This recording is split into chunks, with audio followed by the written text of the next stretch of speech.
everybody. Hope everyone's having a fantastic Wednesday. We're in December already, David, which is pretty wild.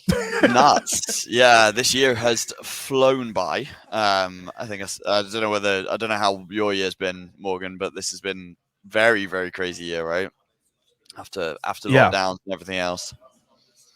Yeah, it's been a wild year. Looking forward to the next one. It's just already crazy that we only realistically probably only have like a couple business days left before everyone's just like, nope, like we're done. Yeah. How is that in the US? Is it similar to like? I heard that there's more of a working through Christmas culture, but I might be wrong.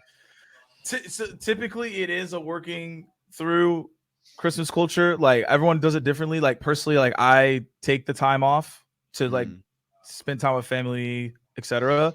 But I do like typically I'll do like work in the middle of the Thanksgiving, not on Thanksgiving, but I do work that week because typically people don't do anything that week, and then they work through Christmas to in the quarter or in the year or whatever that may be. Yeah, sure. Everyone is different, so that's how I typically go about it. But welcome everybody. We already see some people saying hi. I'm curious. Like we've done a lot of these, and I always like to ask this question: is this your first time? Fifth time? Have you been to every single one? Let us know in the chat how many times you've been to our cold calling clinics, our mock cold calls here. And then also as well, let us know where you are tuning in from as well. Let us know where you're tuning in from. So let's see. We got a lot of first timers. Hey, I recognize shout out Joe. I recognize Joe's name straight off the bat. One of the regulars, but loads of first timers, eh? Yeah, we love it. We got some people even coming back as well. So no, that's awesome. So we're gonna dive into it here. And if you're a first time listener, how we go about this, because we want to give you the context. We will bring someone up. We will do a mock cold call. We will give them feedback. Obviously, we probably don't know the personas sometimes, but we do our best to make it as legitimate as possible. And then you all can provide feedback as well. If you want to, and then we will provide our feedback on our side. And if you have questions, we'll be taking questions between each and every single mock cold call. So if you have a question, put it in the Q&A. It might get lost in the chat. We will answer that question for you, and then we'll go on to the next thing. So I already know the team in the background has this, so I'm not even going to touch anything because I might blow it up. So let's bring on the first cold caller, and then we'll dive into it. Oh shit. Joe, you gotta get ready, man. Sorry, I did just post. Yeah, sorry, I did just post in the chat that I'm currently Clip that. Joe, your team on? Yeah, my team are on in the other room. For context, for everybody, any first timers, Joe is one of our regulars, and Joe's been on a bunch of other times. He's still yet to convince his team to join us and do a mock cold call, but he always leads by example and comes on for his team. So, you really need to clip that. The team need to clip that moment. That was brilliant. Yeah, sorry, IT issue that I was fighting with one of my new starters, so I was hoping I could have waited a bit. But thanks for having me on again, guys. No problem at all. Absolutely. Cool. So what's the scenario here, Joe? What are we dealing with today? So we're going to be bringing a new service to market next year. So I want to test out the pitch for that.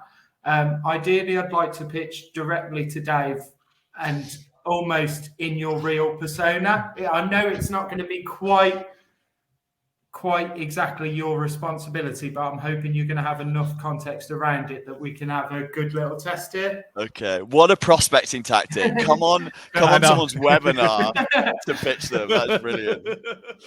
Yeah. I think we can definitely do that. So yeah, I want to do around incident response planning.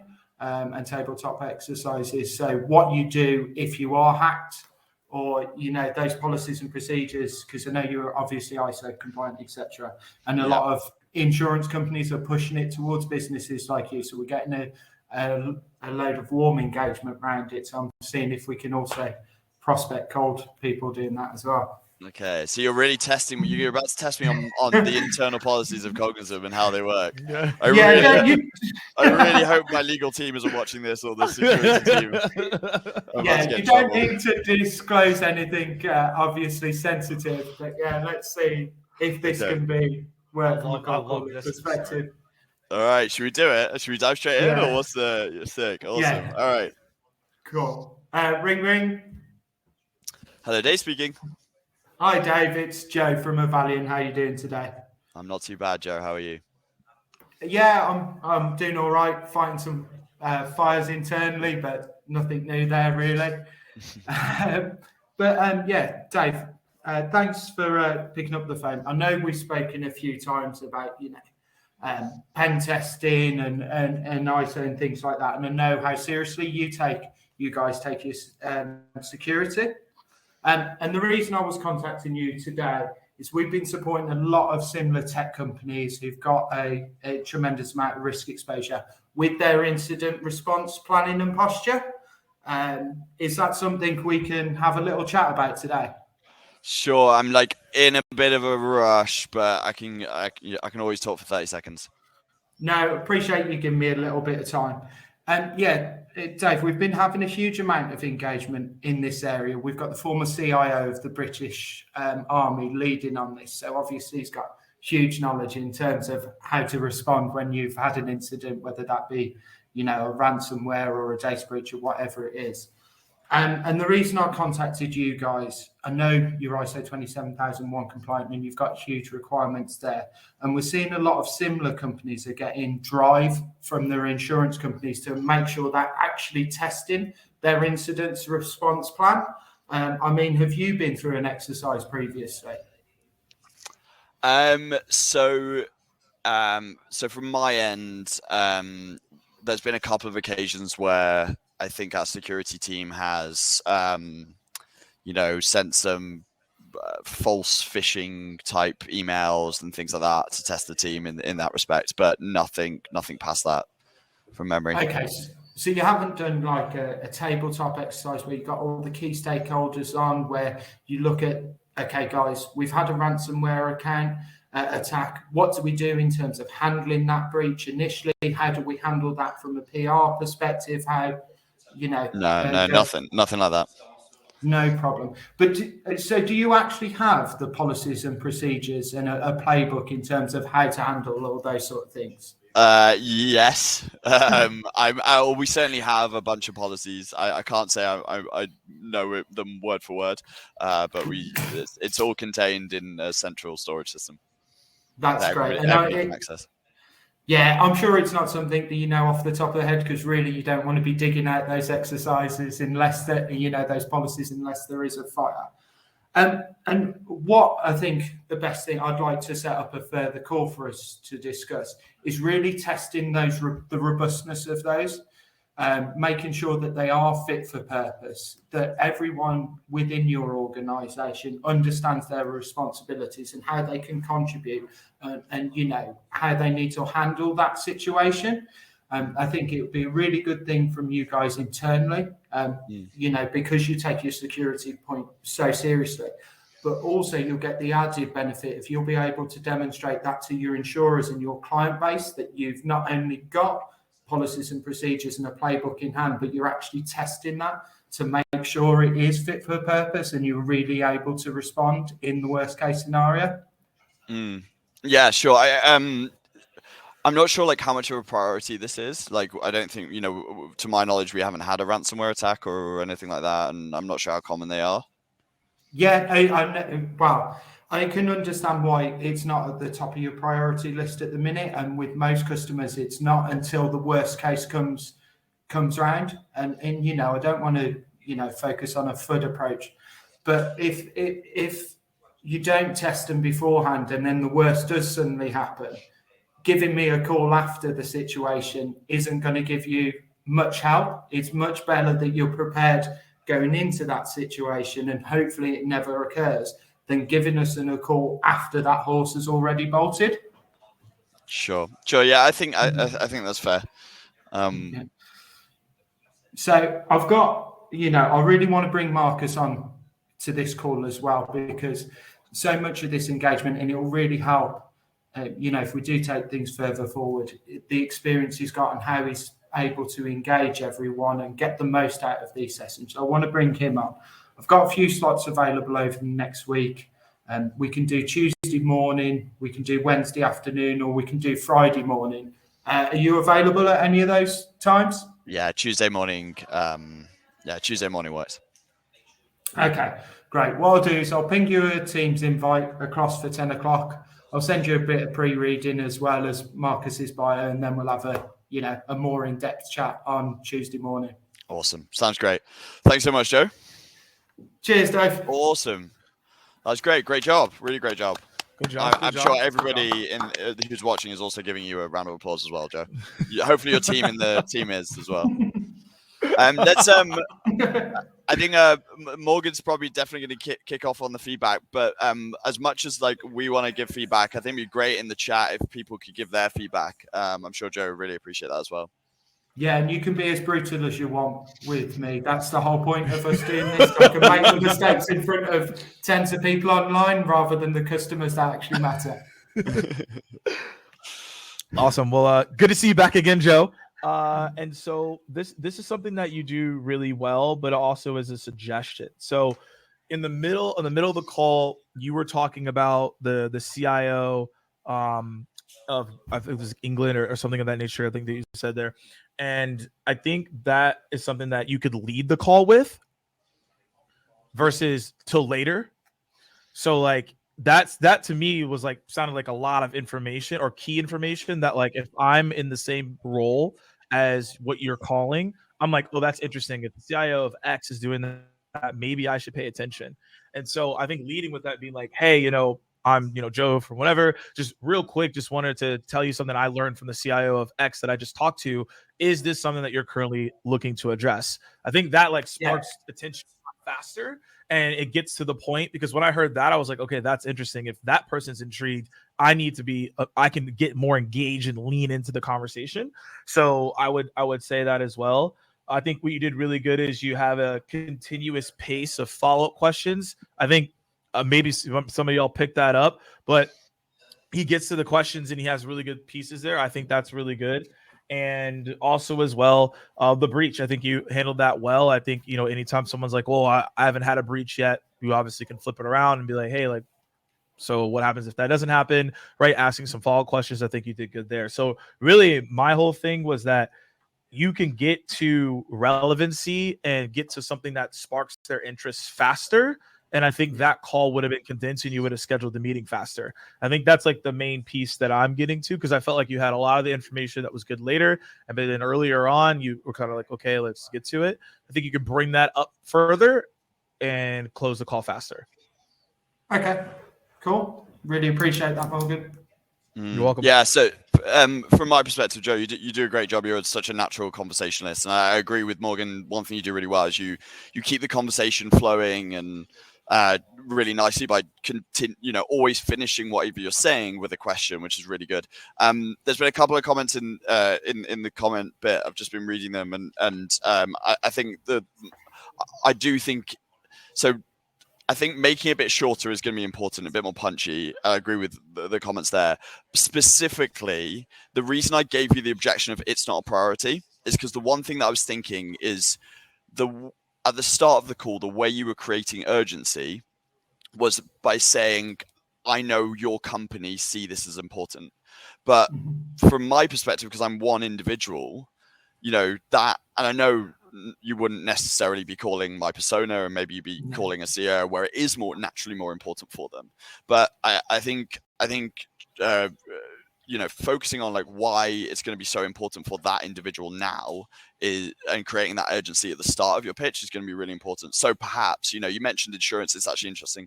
Like I've over the past couple of weeks, I've become more aware of like company insurance related stuff. So it's interesting you saying that, and the difficulties there. And I think that, if you'd said, if you talked about, like the insurance side of things, and then back that up with perhaps like, we've saved X amount of money, or like, or we've saved people X amount of time with like, in the past, some kind of case study type thing to say exactly why people need to do it now.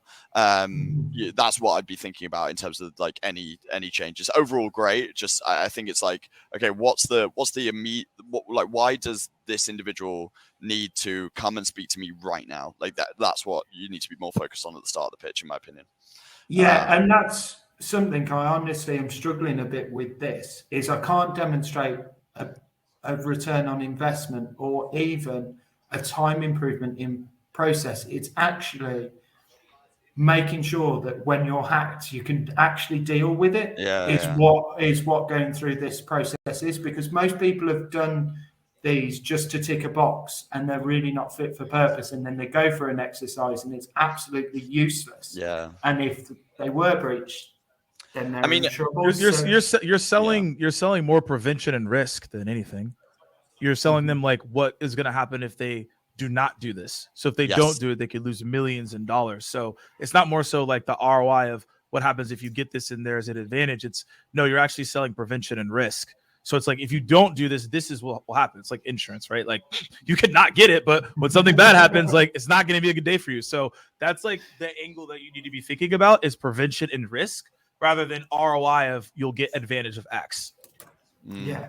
And that's like exactly what Dean said there. Thanks, Dean.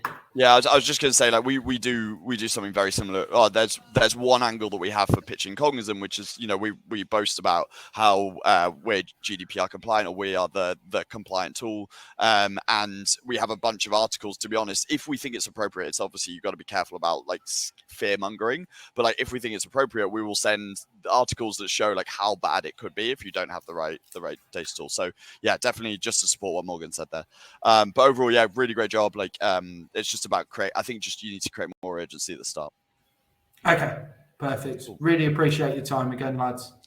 Thanks for always tuning in, Joe. You're a legend. We need to send marketing. We need to send Joe a t-shirt or a hat or something. We do.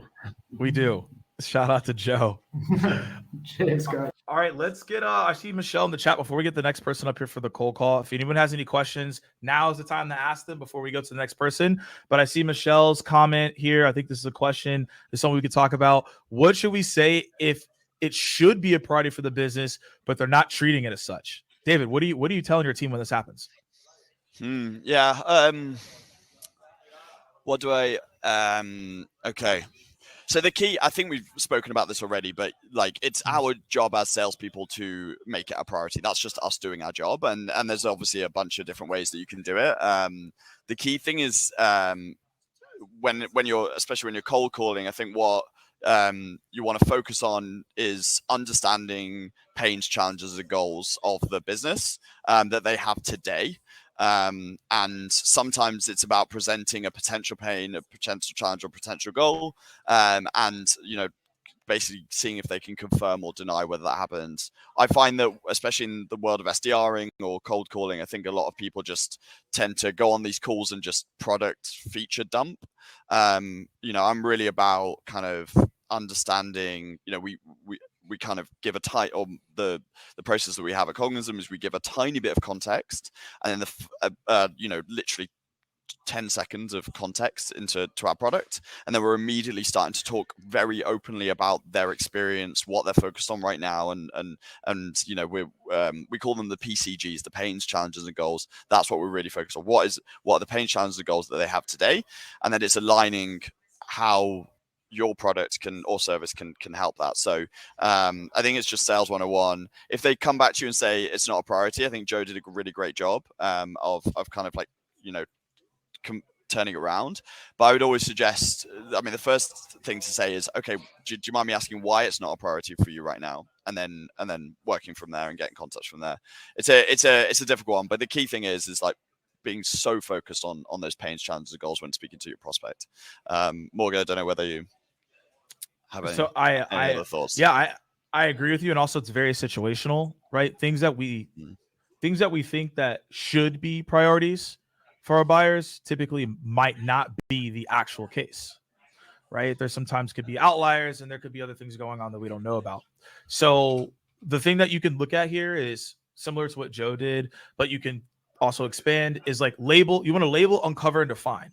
So someone's like, hey, this isn't a priority. You don't want to fight them and be like, oh, this should be. It's like, it might not be. So you want to label like why you brought this up. So if you think it should be, you should say, hey, typically when I talk to people about, let's just use increasing cold calling rate, typically when I talk to people about increasing their cold calling rate, that's something that's a main focus for them, because a lot of teams that we talk to, they're looking to do that. However, I know each scenario and case is different. What exactly is something that you're focused on right now that is going to impact your performance for this quarter? So notice what I did there. It's not asking people, what are you up to? Because then people get defensive. I'm telling them why I think this is important. I've also talked to them on like, here's other people that have also said the same thing, which creates an acknowledgement factor. Then I say, what are you working on that will impact you moving forward? I'm not going to say every single person is going to answer that question, but they're going to be more open to answering that question because you've labeled it. And now I can uncover what the real priority is, and then I can define to see if I can help or not, because you might not be able to help. It might be out of your scope.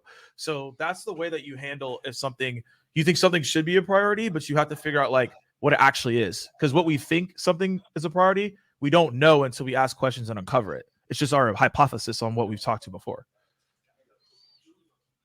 100%. I'm just looking at Lucas's comment. I just wanted to speak quickly on what Payne's challenges and goals might be, just to help Lucas out. So a lot of people talk about pains in sales. You hear a lot of noise about it. So Joe, who just came on, one pain that we've identified him having right now is that he is having IT problems with his new starter. That's a current pain that he's facing. That's something that's like hurting him and potentially preventing him from doing his job. And so if someone out there had a solution for him, he's way more likely to buy. If you get hungry, if you're when humans get hungry, they start looking for food, right? There's a physical pain in hunger, and then you go and you buy food. So a lot of people make purchasing decisions based on like pains they feel. When I first presented pains to my team, I think a lot of them were transfixed on like on people having to be like really, really hurting. And they got a bit confused. So we I extended it, and I started talking about pains challenges. Something can be a challenge. It's I would really love to run a marathon one day is a challenge that I want to, but there's a lot of, I find it a challenge motivating myself to keep to keep to an exercise regime. Now, it's not the end of the world for me, but at the same time, that is something that that if someone had a solution that could overcome that challenge, that was certainly something that I might invest in. And then goals are super important as well. Right now we're in December. I think a lot of companies start creating their plans for the next year in Q4, and so those plans will have goals, like what are the goals for the business, and you might need to make purchasing decisions based off of those like new plans that are put in place, whether it be a certain revenue target, or perhaps they're looking at a new market, or in Joe's case, there's potentially a new product line that they're going out with, right? There might be certain goals, and certainly all of these things are driving purchasing decisions. So that's what that's kind of how we talk about pains, challenges, and goals here at Cognism. Hopefully that makes sense. Awesome. Some really good questions. Before we get Kate in here, Kate, think about what you're going to be cold calling us on, what your persona is, so you can tell us. Let us know. We have a lot of first timers here. Has this been helpful so far? So if it has been helpful, put it in the chat. Let us know. We want to make sure the information that we're giving you here so far is helpful for your role, and as you continuously are making these cold calls and getting after it. But if it's been helpful, let us know in the chat. Just put helpful, put yes, and let's get the next person for the mock cold call.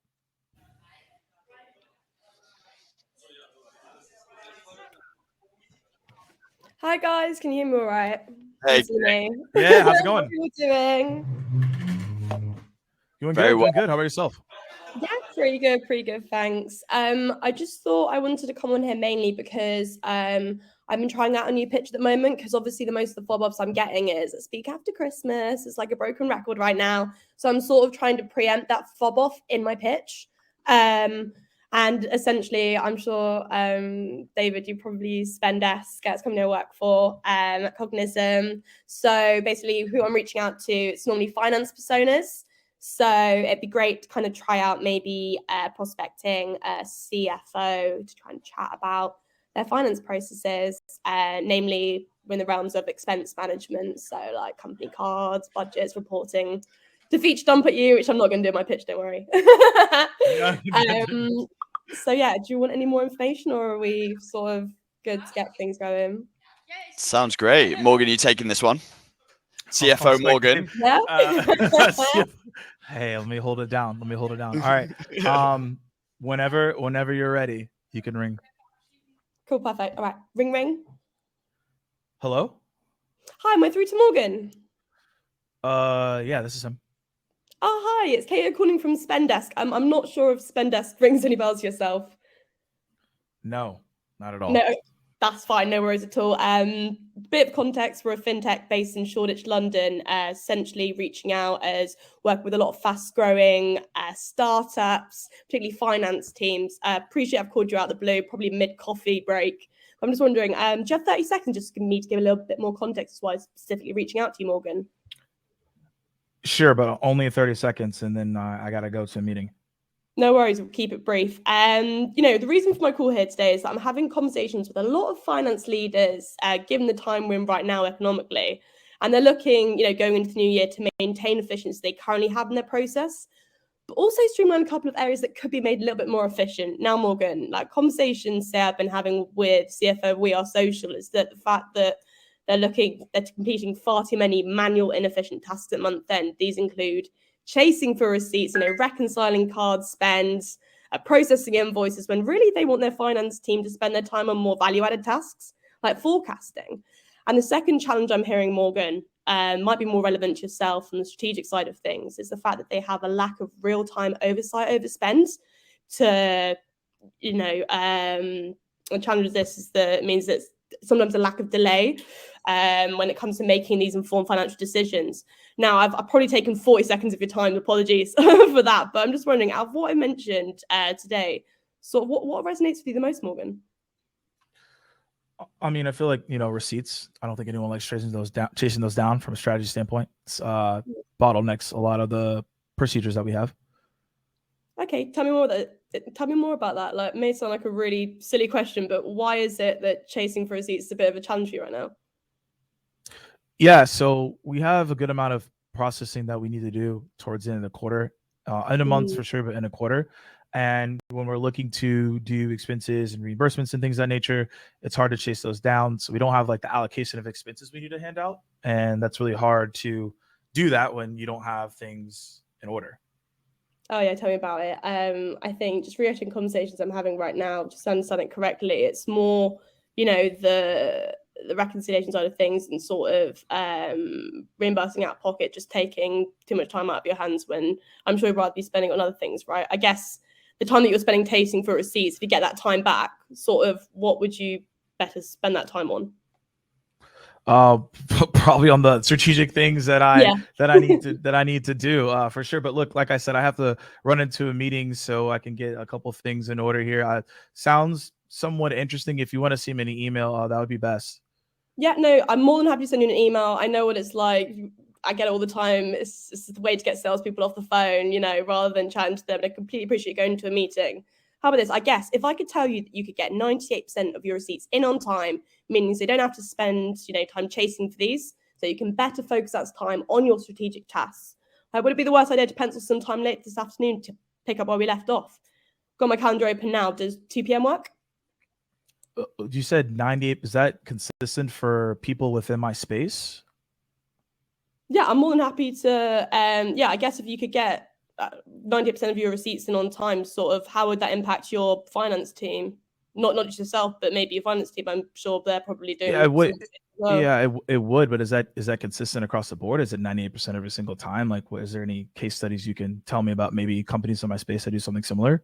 Yeah, no more than happy to do so. It's interesting. Earlier you mentioned the out of pocket sort of thing. I guess before I go into sort of We Are Social, I think that's one might quite relevant to you. So why is it important for you to kind of ensure that a lot of these receipts get in on time? They mentioned time, but what else part is quite important? I mean, that's the main thing, like I said, is really just to streamline processes and just free up time for me to do other strategic things, like, different things that we're looking in terms of forecasting. We're looking to do a couple things in terms of hiring certain people within the next year. So those things block me from the strategic view. But like I said, if you want to send me an email, it's completely cool. And I can look it up from there. Yeah, no, I'll tell you what, more than happy to pop across an email. I tell you what as well, it's all very well me boring you with what we do and getting these 98% of the receipts on time. But until you actually see how this works, I don't think you'll be able to say if it's a fit for you or not. So how about we sit down tomorrow morning so we can show you how you can get 98% of your receipts in on time and replicate similar results that we did at We Are Social. How does 10 a.m. tomorrow morning sound? I could do Friday at 12. Friday at 12 works well, fantastic. So just to make sure got everything correct, just looking to kind of ensure that we get your receipts in time so you can focus in time on more strategic tasks. Would anyone else in your firm team sort of benefit from viewing the platform as well? And I'm sure they're the ones as well, probably sending voicemails as well as chasing for the receipts. Yeah, I think we need to get David on this call as well. Fantastic. Right. I tell you what, I'll book you both into call on Friday and we'll have a great chat about receipts. And I'll ping across this case study for you in an email. We Are Social about how they managed to get 98% of their receipts on time. Yeah, looking forward to chatting. All right, speak soon. All right. Thank you. All right, take care. Bye. Bye. Oof. Oh my God, I'm nervous. I had to be a real prospect. That was so great. I had to be a real prospect. Come on, I gotta play the role. That's Yeah. David, you wanna? I've heard that one so many times. You wanna go? You wanna go first, David? Yeah. So, firstly, an apology from me. As you started that, they in the office they were celebrating someone's birthday right at that moment. So I had everybody kind of go round me to celebrate that birthday. So if anybody saw me move, that's why I had to really quickly move, and it kind of disrupted the start for me a little bit. But first things first. Okay, I loved how you really doubled down on your position and you just kept pushing when it comes to Morgan, like coming in for a meeting, right? It's super cool. I have a general rule that I go with 3 no's. I refuse to get off the phone until I've had 3 audible objections. It's a good rule for me. It means I keep pushing. I see way too often SDRs especially, or like salespeople that are struggling. The mistake they're often making is they're like giving up on the first no, right? And they're getting off the phone and everything else. So it's really, really great to see you do that. Mm-hmm. I also love using your introduction, which is about showing 2 different pains and saying which one resonates with you. Great technique. I think it's Sandler, the Sandler technique, I believe. I'm not 100% on that. Yeah. But it's cool. It works really, really well. My recommendations are, number 1, let's try and keep. I'd actually again, like, a lot of it is just in shortening. I think the way you present those pains is a little lengthy, and for a tool like Spendesk, which ultimately like fixes such clear pains, I think you can afford to make it a little bit shorter. So let's see if we can make it a little bit a little bit shorter on that side. And the second thing is around the I suppose a question, just maybe for my own context. How often are you calling prospects and they are using a tool similar to Spendesk or like a financing tool, versus how many are you having to educate them on like the space that you sit in as a product? Very mixed. It's very mixed. I think it kind of depends on the size of the company. So I guess we kind of split into 2 segments. So we've got 100 FTEs and plus. Those ones tend to have something in place, right? Yeah. And I'd say roughly about 60 FTEs and under. That's sort of the area where I kind of find they actually don't have anything in place. Yeah. And you're targeting both. Yeah. Okay, cool. The reason I asked that question is because I was thinking about Cognism's use case, and I was thinking that, like, we have a tool that's similar but definitely not the same, and actually, just again, speaking of the introduction, I think you might be able to get to the point so much quicker if you actually go in with the question very early about asking them like what tools they're currently using. And certainly, like, we're in a similar boat, right? We find that smaller companies tend to not have, or are more likely to not have, contact data tools, whereas that every big company will have a contact data tool. So when we're talking about Cognism, if we're talking to a big company, the first question we're asking is, are you using a contact data tool? That way, I'm not having to educate them on, like, I'm all boring them on the education of like the pain involved, and that cuts the change chase a little bit quicker as well. So just a couple of, I think overall, like the main thing is like really shortening that opening. But I love how hard you pushed Morgan for the meeting, and I thought that was super cool. Thank you. So just after my pitch, I don't know why I say, does anything resonate with you? Because I haven't used that question in absolutely ages. It just kind of came out. So the one that I've kind of been using at the moment, and I don't know why I said it, that probably maybe ties in with the fact that, you know, if you're understanding that someone probably has something in place. So a question I normally say is, listen, coming into the new year, when it comes to the processes you're currently using to manage your accounts payable, what areas could be made more efficient? Sure. I think that way that's kind of gets them, even if maybe they weren't as engaged during the pitch, that kind of gets their cogs turning again and gets them re-engaged to actually take a step back and think, okay, goodness me, like what can I do to make my process better, you know? Sure. There's always an answer, right? There's always one thing that people do make more efficient, and if they say no, then hands. No, it's a really great question. Thank you. So I think a lot of people would probably agree, right, with what's been said here and what I'm about to say, which is you were pleasantly persistent.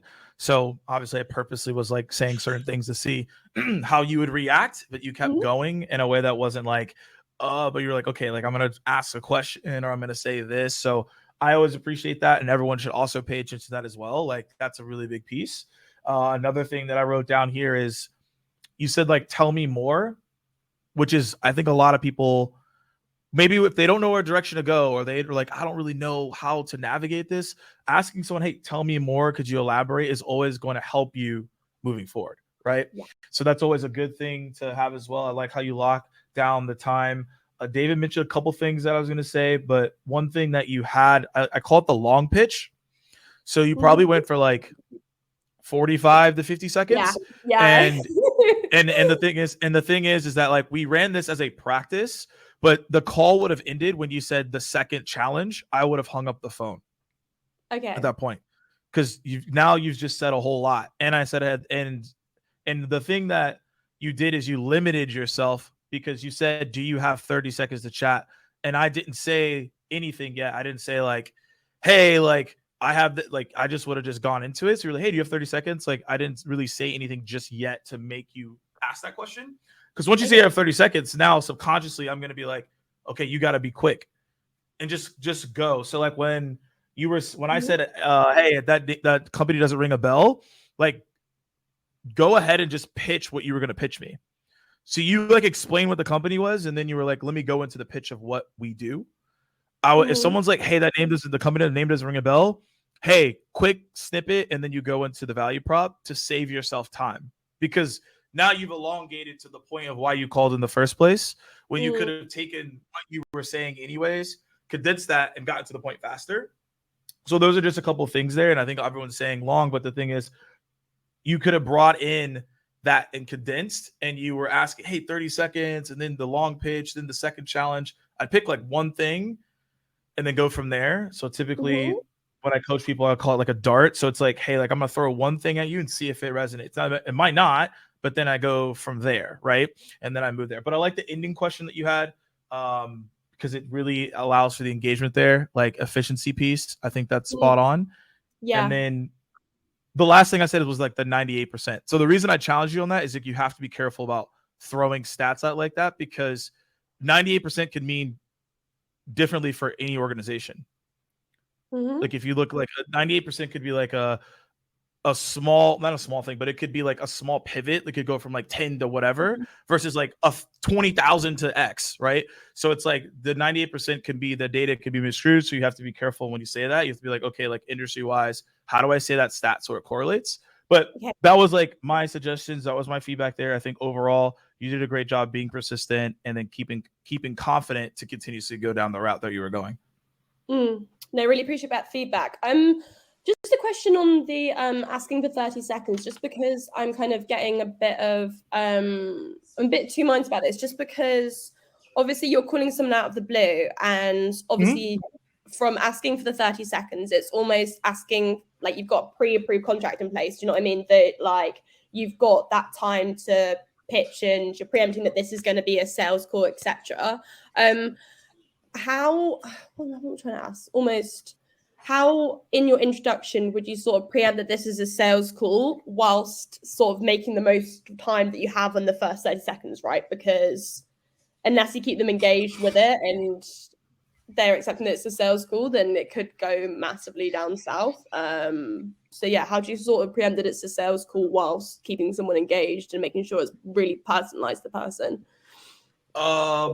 So you already had an introduction. So you asked if you were familiar and did it ring a bell. So that was your intro. So Okay. once they say like yes or no, then you don't have to say 30 seconds. You can say, hey, like I'll be super brief.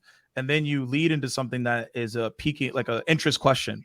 So you would need to just need to lead with something that has them interested to move on. Because the whole thing is your introduction is the buy-in for them to move forward. Now, we can go over different introductions on what you can do, and that's a whole different conversation in itself.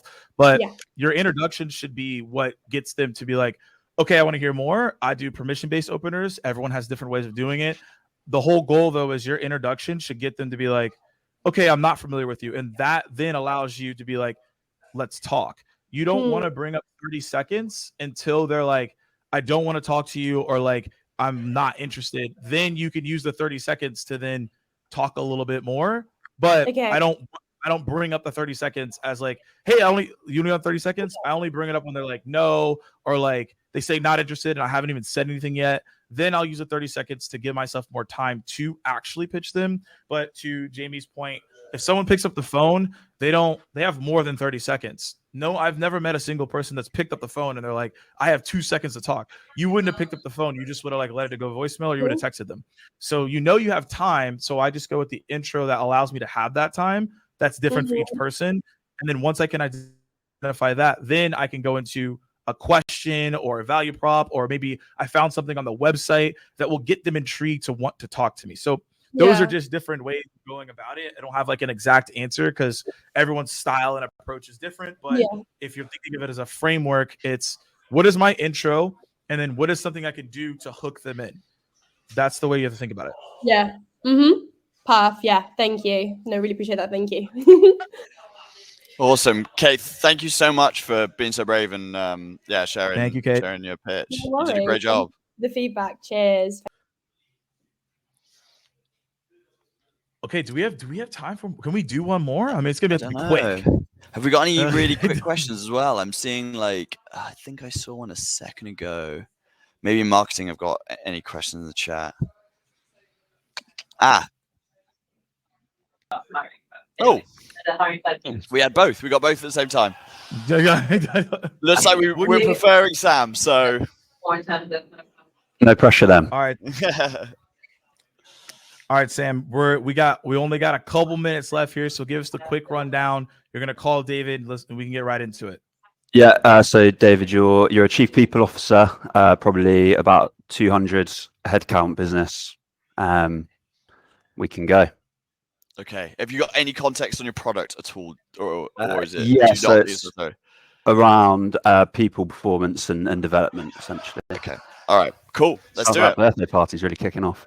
Yeah, I know. Sorry about that. I'm in Cologne, and if you don't know, and I hope I don't offend anybody on the call, but Germans are they celebrate in a whole different way. So, yeah, sorry about that. Sorry about any of the background noise. All right, ring. Hello, Dave speaking. Oh, hi, Dave. It's Sam here over at Thrive. I'll be really honest. It's actually one of those annoying sales calls. Have you got 30 seconds to talk? Sure, I'll give you 30 seconds. All right, cheers, Dave. Look, reason for the call, we work with HR directors to solve 2 main problems. Firstly, if you're struggling to understand what behaviors set top performers apart and how you're going to replicate that across your team. And secondly, there's frustration around hiring. So you might have had some new hires interview really well, but underperform actually in the role. Either of those resonate with yourself? I'm always looking to align the whole, the whole team to, or the whole organization to whatever top performers are doing. That's always a goal of mine. Yeah, absolutely. I think that's quite common. The reason I was calling you, Dave, is we developed a platform that allows you to use predictive psychometric assessments, understand behaviors driving your top performers, any that might be missing in the team, and then how you're going to develop those throughout the rest of the team. Appreciate, obviously caught you completely out of the blue. Would it be worth a 10-minute conversation, maybe Friday at 10, see if what we do might be helpful? Sure. Yeah. We've looked at these kind of things before, and I think there's two problems. Number one, that they tend to be incredibly expensive. And also, like, obviously I'm aware of certain, there's is it Tom, I hope Thomas, is that one? Yeah, familiar with them. All right, yeah. Yeah. I think we looked at those in the past. So how do you compare? Yeah, absolutely. Look, it's really common. Thompson are a great company. What I would say is we've had quite a few customers move over for the reasons that you've just mentioned.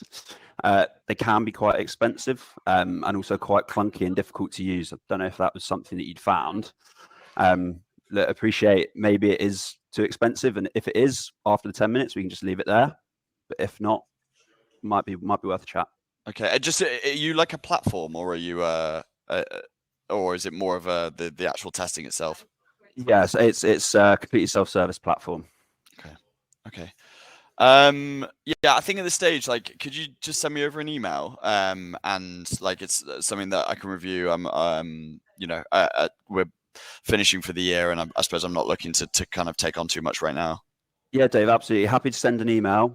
Would it be fair if I followed the email up just with a 10-minute calendar invite? If the email piques your interest, then we can talk. If it doesn't, no need. Yeah, sure. But if you could do that for the start of next year, that'd be great. Yep, Dave, absolutely. I appreciate we're busy coming into Christmas.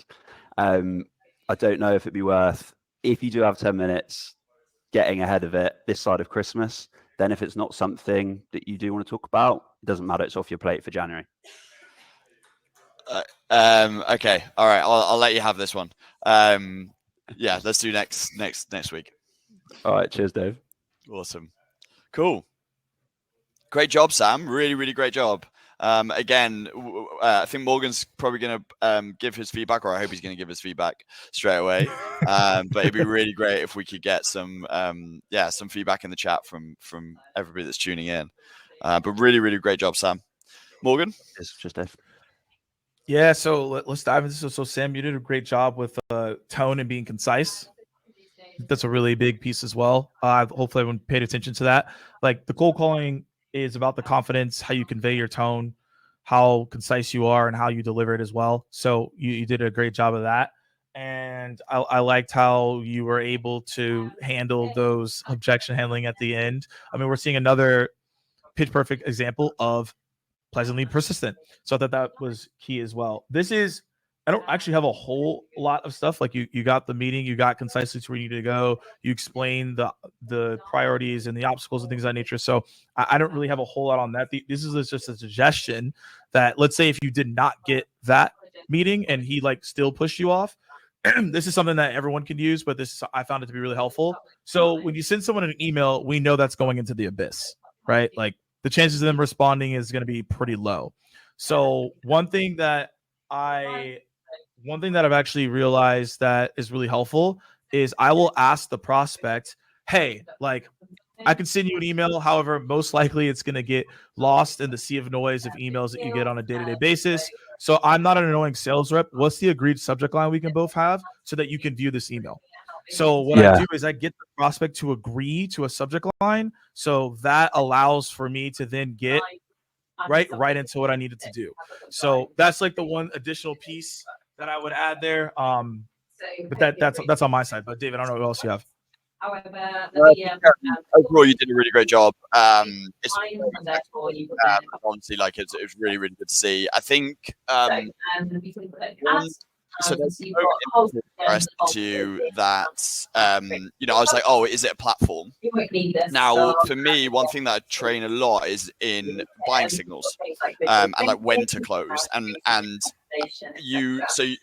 think the way that I would have responded to that is by saying, well, let me show you, to be honest, right? Really just doubling down on your position.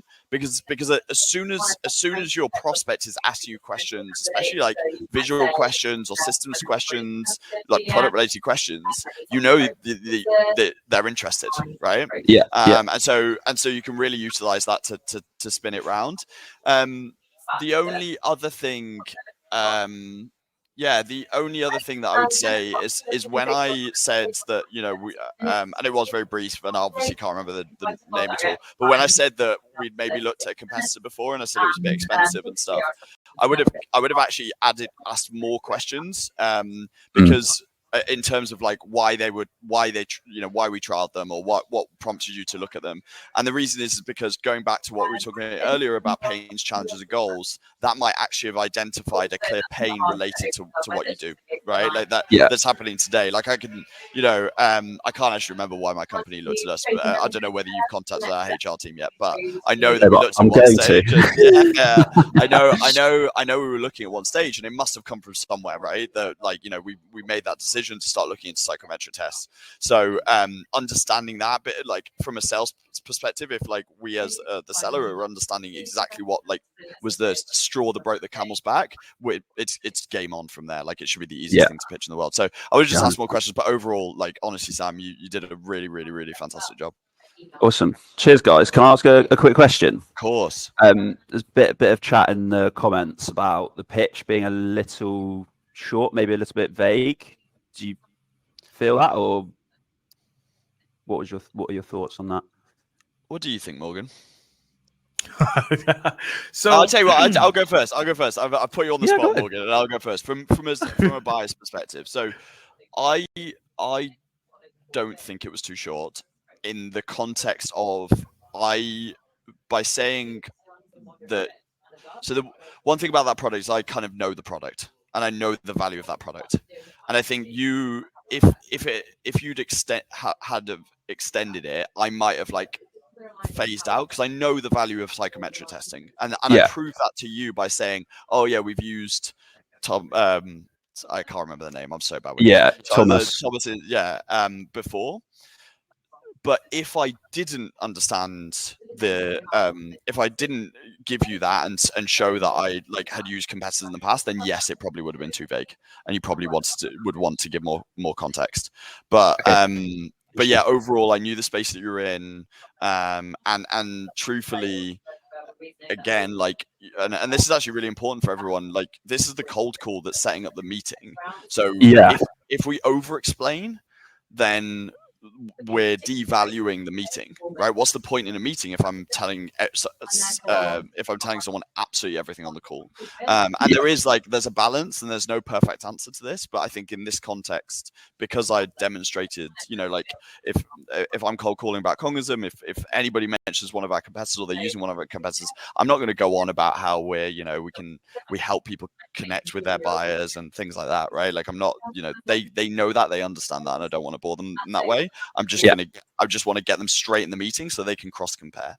And I think that's what you did. So that's my personal opinion. But Morgan, you can feel free to have a totally different one.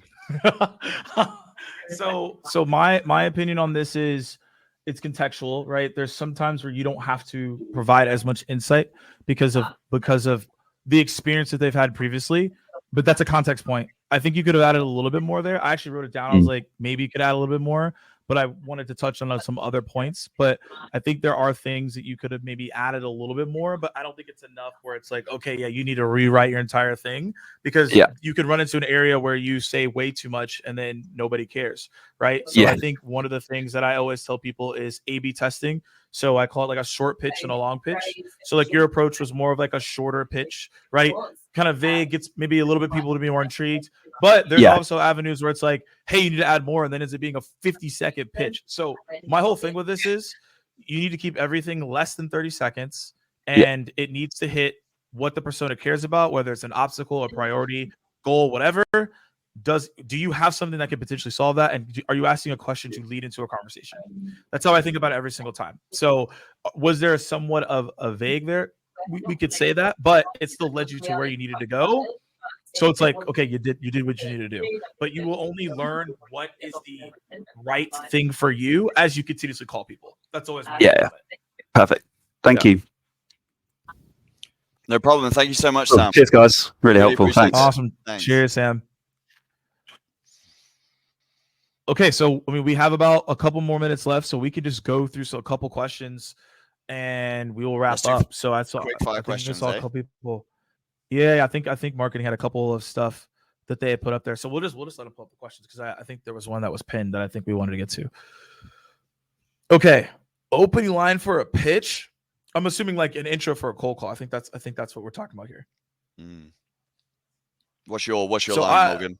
I have mine, and look, like I'm for time's sake, I'm not going to explain every single component of it. If you want to, I could send you a video that tells you exactly how to go about this. So for context, I've coached and trained maybe tens of thousands of people, and this is the one that people come and say, hey, this is the one we really like, and it works and it gets conversions. So I just go with what the people tell me. So the whole thing is, when you start a pitch, it's about the introduction.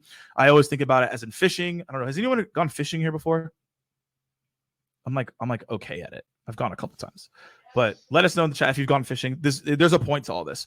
So the thing is, when you think about fishing, you go get your rod, you get your bait, you set it out there. And when you're cold calling, like, it's pretty much like fishing, because you have to wait for someone to eventually pick up the phone, right? And just like fishing, you have to eventually wait for the fish to get the bait, right? So every single time I think of a cold call and you think of the pitch, before you get there, you have to introduce something. So you have to pattern interrupt them and you have to hook them in. So the way that I do that is, when I call somebody, this is like my typical intro. I'll be like, hi, I don't know, David. Thanks for taking my call. Hey, look, I know I'm calling you out the blue here. However, do you have a few moments to chat? I thank them, because most people don't get thanked when they get picked up the phone. I laugh to make this situation more light. And I ask if they have a few moments to chat, because moments is ambiguous. And so from there, because I didn't introduce myself, most people say, who are you? Or what do you want? About like 70 to 75% of the time. And then that leads into me pitching them. And then I have more time because they have accepted me to pitch them, because they said, who are you? What do you want? They've accepted that. And the likelihood of you getting cut off is pretty low. That's what I've seen consistently, majority of the time, when people actually do this intro. Sometimes it could be different, but that's the way that I go about it, to open it up, and then I can get into the pitch. But David's approach might be completely different than mine. He might hate mine, but that's the one I've seen to be successful. No, I'm exactly the same. I'm generally a permission-based opener to get that contract that we spoke about earlier. I think one other one that I always get crucified whenever I talk about it, because someone calls me and says, I tried this opener and it didn't work at all for me. I think this really is, it's the Marmite opener. Do you guys know what Marmite is? Is there Marmite? Morgan, do you know what Marmite is? Maybe it's a UK thing. What is this? Vegemite. It's like, people either love it or hate it. But I used to call people up and I used to say, hey, this is a cold call. Feel free to hang up the phone now, or do you fancy giving me 10 seconds? But that only works on certain people, I think, because it's so much in the delivery. And the reason it was effective for me is because generally the way that I delivered it kind of got a laugh out of people. And I'm also calling the sales persona generally. So sales, I'd like to think that when you're cold calling the majority of salespeople and you're saying, hey, this is a sales call, they're going to give you the benefit of the doubt. So, but yeah, sometimes people hang up.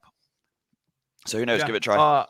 Give it a try. Give it a try. And that's the thing about all this, y'all. Like, give it a try. No one has a silver bullet at all, but there are different ways and avenues you can go about it based on your personality. And Kira, I'll answer your question.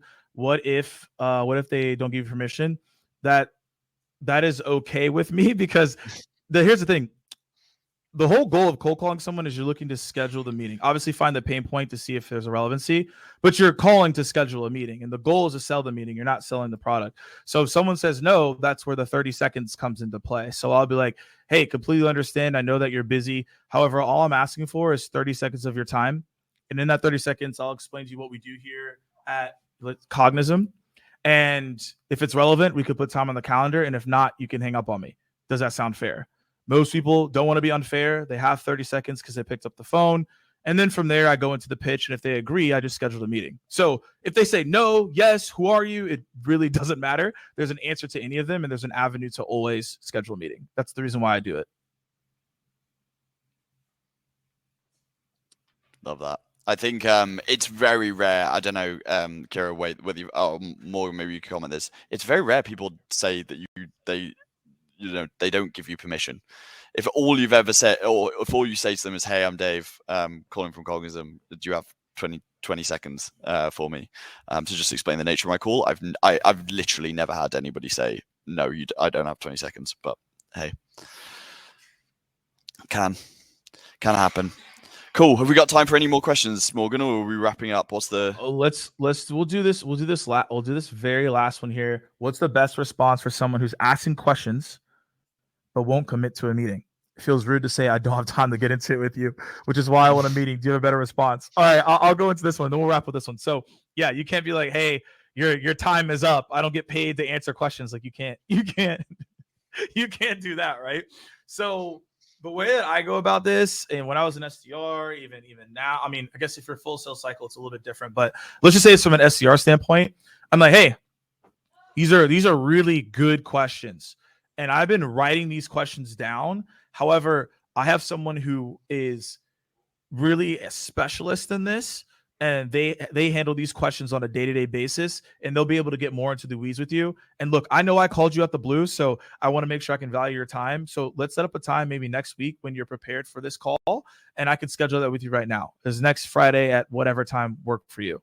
The thing is, I'm acknowledging they're asking good questions. I've told them I wrote it down, but I'm also getting someone that can actually answer these questions, because now you're going into discovery. Now, if you're an account executive, you should probably just run the call anyways and go disco. But if you're not, then you need to hand it off to somebody and then get off that so you can get your meeting scheduled. That's what I do. Yeah, 100%. When you're selling a meeting, it's so important to, or when you're, booking a meeting, it's so important to give the prospect the what's in it for them. So try and think about a way of positioning your meetings so that you're like truly helping them. And as Morgan says, like, you know, in this case, the what's in it for them is the fact that they'll be speaking to someone with way more expertise on the matter that can help them more. That's a really easy one. But also it could be that, you know, like, some people benefit from coming on a Cognism demo because they it's a good way of them working out their total addressable market. They, you know, by running a search on our database. So there might be a product specific one as well that you can lean into. But really great question. Thanks so much, Melanie. Awesome. Well, y'all, we're gonna wrap. Yeah, definitely come in next time. We would love for you to come in. And like I said, if y'all found this helpful, like let us know in the chat. We do this on a monthly basis. So if there's any suggestions on, hey, we should try something different next time, let us know. And if you liked it, share it on social. Make sure to tag us, tag Cognism. We love seeing people shout us out and getting more and more people in here to make it obviously engaging. But if you want to pitch next time, I think Ashley can drop her information in there. Email her. We'll make sure that you're first in line, right, to get involved. But we always have fun with this. And again, hopefully you'll have a good one. Hopefully this was helpful. Hopefully you can use these tips to schedule some meetings. David, anything you want to say before we wrap? No, thank you so much as always, Morgan. Your tips are invaluable, and also thank for everybody for tuning in. And like Morgan said, I think it's ashley@cognism.com if you want to if you want to reply. But Ashley, will pop her email in now. Ashley.frank. Awesome. Ashley.frank at cognism.com. There it is. Ashley.frank. There it Awesome. is. There it is. All right, y'all. Make sure to email her. And if you want to come next time, which come in January, we will be here. So you can be first in line. Again, thank you all. Have a blessed